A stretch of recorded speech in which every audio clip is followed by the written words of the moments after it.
just like a fingerprint. Guns can leave behind their own calling cards at a crime scene. Every time a gun is fired, it leaves a microscopic signature on a shell casing, and no two guns leave the same marks. Fire in the hole! For federal ATF agents like David Ford, those distinctive markings can help solve crimes.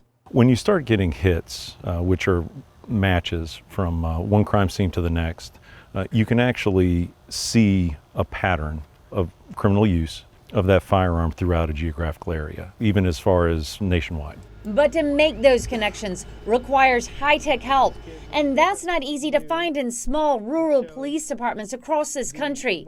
That's why the ATF's National Integrated Ballistics Information Network, called NIBIN for short, is on the move.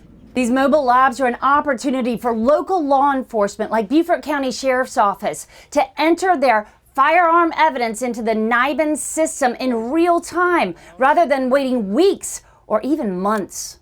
ATF Special Agent Doug Cortetti runs this mobile lab, which set up shop in Beaufort, South Carolina for a week recently. This is the 3D view of the firing pin, which we can also rotate.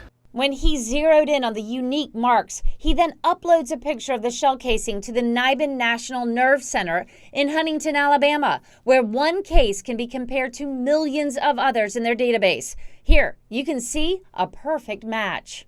When evidence is put into the system and a match is produced, it gives the investigators that are working on those cases leads that they probably didn't even know they had.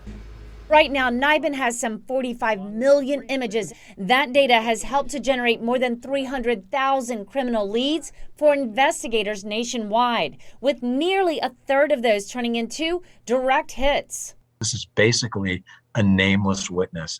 Justin Holloway is an assistant U.S. attorney and uses NIBIN as evidence for prosecution. Really hard to challenge ballistic evidence for credibility purposes. And it's also hard to beat NIBIN when it comes to bringing to light the criminal life of a gun.